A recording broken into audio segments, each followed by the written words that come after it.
Message de Philippe Christori, évêque de Chartres, en ce vendredi 8 août 2025.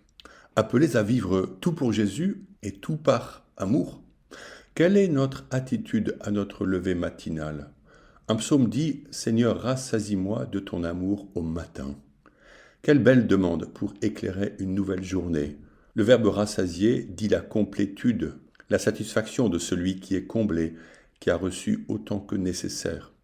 Cet amour coule abondamment du cœur de Jésus et il touche nos facultés, la mémoire pour nous rappeler les bienfaits de Dieu et être dans l'action de grâce, la volonté pour orienter nos activités, notre sensibilité afin d'entrer en relation avec autrui.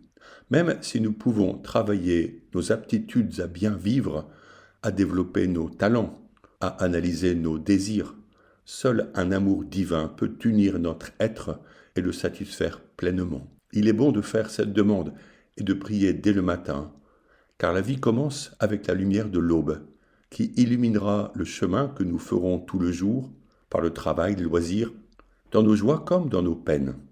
Sainte Thérèse disait que Dieu ne peut inspirer des désirs irréalisables, aussi osons-nous cette demande, rassasie-moi de ton amour au matin, en nous levant. Ce 8 août, nous fêtons Saint Dominique.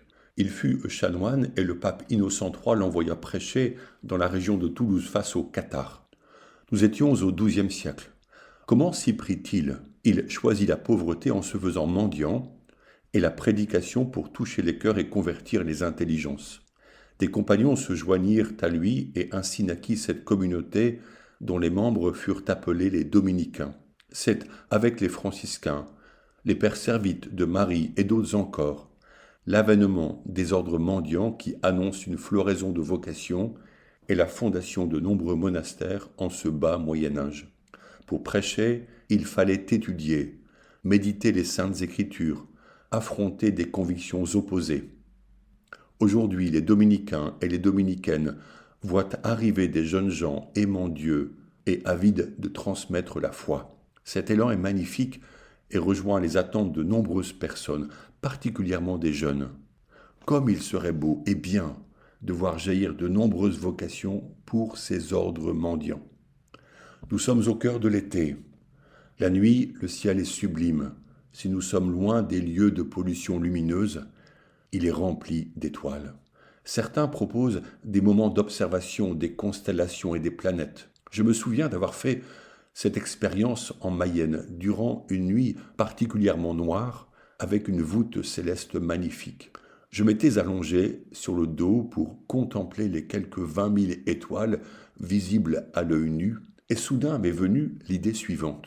Puisque Dieu a voulu cette création pour que nous y voyions son œuvre, création folle par son ampleur, pourquoi réduisons-nous la religion à des détails infimes qui concernent la nourriture ou la liturgie? Ce ne peut être ainsi que nous plairons à Dieu, mais plutôt en entrant dans son projet de salut par notre conversion et notre louange. Dieu nous donne les sacrements comme moyen de salut, mais aucun d'eux n'a sa fin pour lui-même. Les sacrements passeront quand nous serons au ciel.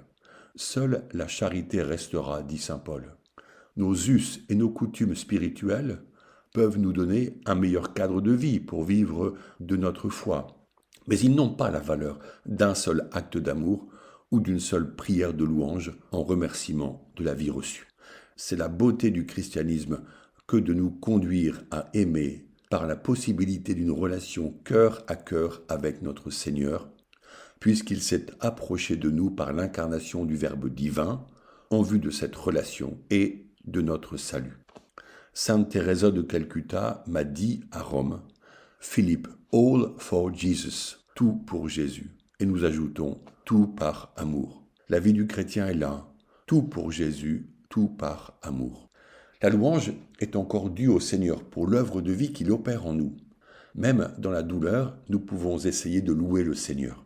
Chacun d'entre nous a reçu la vie de Dieu. Le prophète Jérémie dit « Avant même de te façonner dans le sein de ta mère, je te connaissais. Avant que tu viennes, au jour, je t'ai consacré. » Avant notre naissance, le Seigneur nous a consacrés pour lui. Cela veut dire que notre vie est sacrée dès son origine et personne ne peut nous ôter cette dignité de fils et de fille de Dieu.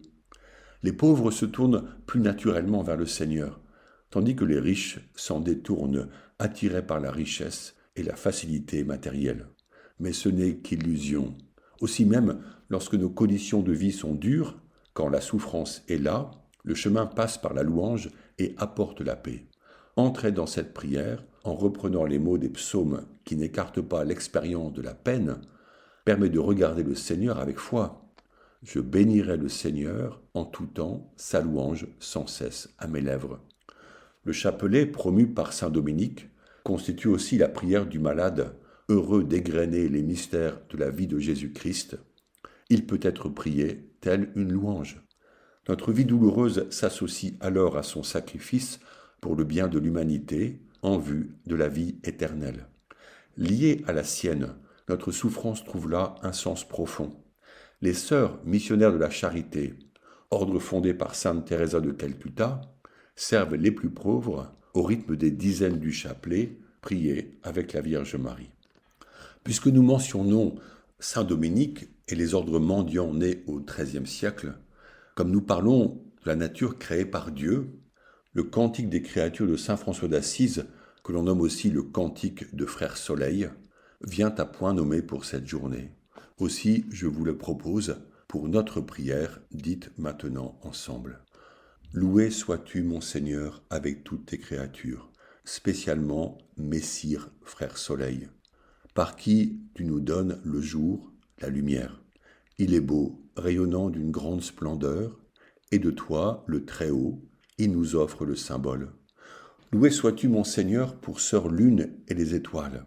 Dans le ciel, tu les as formées, claires, précieuses et belles. Loué sois-tu, mon Seigneur, pour frère vent, et pour l'air et pour les nuages, pour l'azur calme et tous les temps. Grâce à eux, tu maintiens en vie toutes les créatures. Loué sois-tu, mon Seigneur, pour sœur eau, qui est très utile et très humble, précieuse et chaste. Loué sois-tu, mon Seigneur, pour frère feu, par qui tu éclaires la nuit. Il est beau et joyeux, indomptable et fort. Loué sois-tu, mon Seigneur, pour sœur, notre mère, la terre, qui nous porte et nous nourrit, qui produit la diversité des fruits, avec les fleurs diaprées et les herbes. Loué sois-tu, mon Seigneur, pour ceux qui pardonnent par amour pour toi, qui supportent épreuves et maladies, heureux s'ils conservent la paix, car par toi, le Très-Haut, ils seront couronnés. Loué sois-tu, mon Seigneur, pour notre sœur, la mort corporelle, à qui nul homme vivant ne peut échapper. Amen. Bonne journée à chacun de vous.